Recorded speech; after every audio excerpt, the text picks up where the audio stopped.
Kumpulan soal IPS kelas 7, tema 1, kehidupan sosial dan kondisi lingkungan sekitar.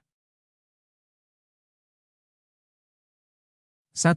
Manakah dari pernyataan berikut yang merupakan contoh lokasi absolut? A. Rumah Andi berada di dekat jalan raya. B. Kabupaten Tanah Tidung Baru dibentuk tahun 2007. C. Indonesia terletak di 6 derajat lintang utara, sampai 11 derajat lintang selatan, dan 95 derajat bujur timur, sampai 141 derajat bujur timur. D. Toko itu terletak di sebelah pusat perbelanjaan.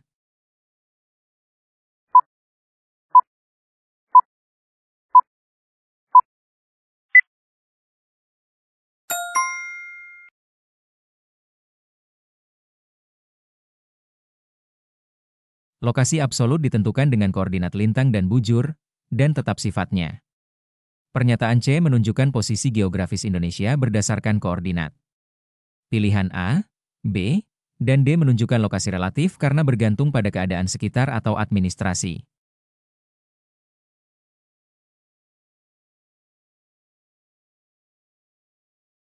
2. Pernyataan berikut yang menunjukkan konsep interaksi antar ruang adalah: A. Daerah dataran tinggi memiliki curah hujan yang lebih tinggi dari dataran rendah. B. Masyarakat pesisir menggantungkan hidup dari hasil laut yang melimpah. C. Kota besar memperoleh pasokan sayur dari dataran tinggi. D. Pertanian di desa tergantung pada musim hujan dan kemarau.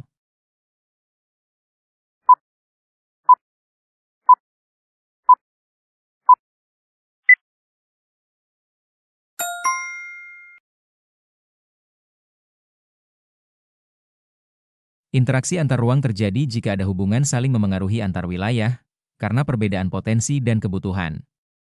Kota besar memerlukan pasokan sayuran, dan wilayah dataran tinggi menyediakannya.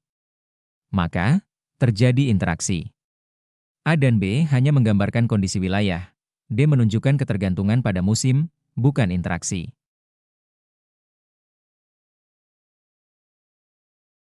3. Perubahan pola tanam petani dari padi ke jagung saat musim kemarau menunjukkan adanya hubungan antara unsur iklim dengan bidang pertanian. Unsur iklim yang paling berperan dalam keputusan tersebut adalah A. Angin, B. Suhu udara, C. Curah hujan, D. Kelembapan.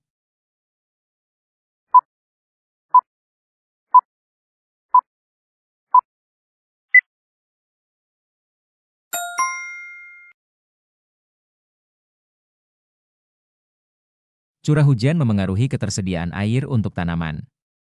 Padi memerlukan air yang banyak, sehingga cocok ditanam saat musim hujan. Sebaliknya, jagung lebih tahan kering, sehingga ditanam saat curah hujan rendah, musim kemarau. Jadi, curah hujan merupakan unsur iklim yang paling memengaruhi perubahan pola tanam ini. 4. Indonesia memiliki banyak gunung api aktif yang tersebar dari Sumatera hingga Halmahera.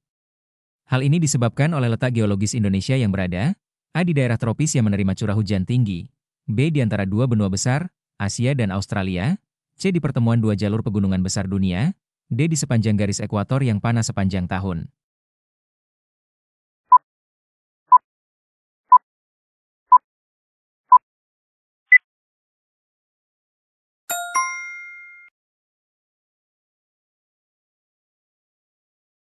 Letak geologis Indonesia yang berada pada pertemuan dua jalur pegunungan besar dunia, yaitu Sirkum Pasifik dan Sirkum Mediterania, menyebabkan terbentuknya 127 gunung api aktif.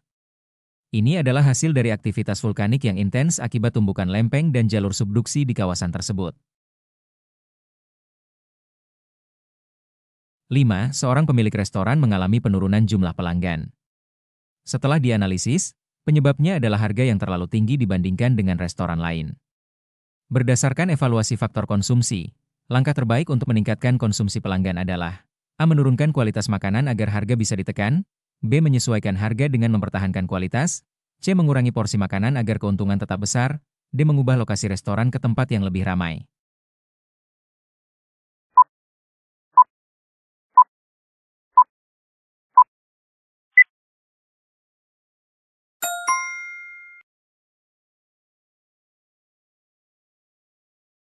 Harga adalah salah satu faktor eksternal yang memengaruhi konsumsi. Evaluasi terbaik adalah menyesuaikan harga agar tetap kompetitif, tanpa menurunkan kualitas makanan. Ini akan menarik konsumen tanpa mengorbankan reputasi dan kualitas, sehingga kebutuhan dan kepuasan konsumen tetap terpenuhi.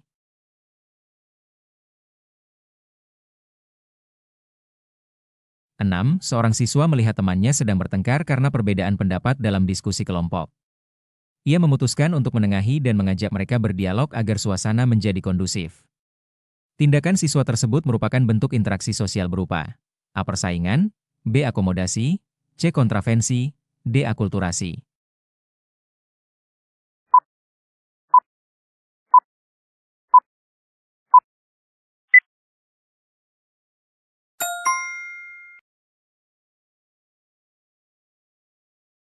Tindakan menengahi konflik atau pertentangan agar suasana menjadi kondusif termasuk dalam akomodasi, yaitu upaya menyelesaikan pertentangan secara damai.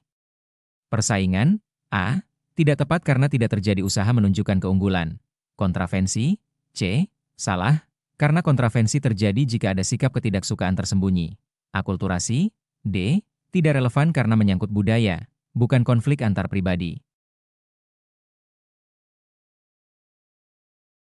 7. Mengapa sejarah disebut sebagai suatu proses yang bersifat berkesinambungan? A. Karena sejarah selalu ditulis oleh sejarawan masa kini. B. Karena sejarah menggambarkan perubahan dari masa depan ke masa lalu. C. Karena peristiwa dalam sejarah terjadi terus-menerus dan saling berkaitan. D. Karena sejarah dapat diulang kembali oleh generasi berikutnya.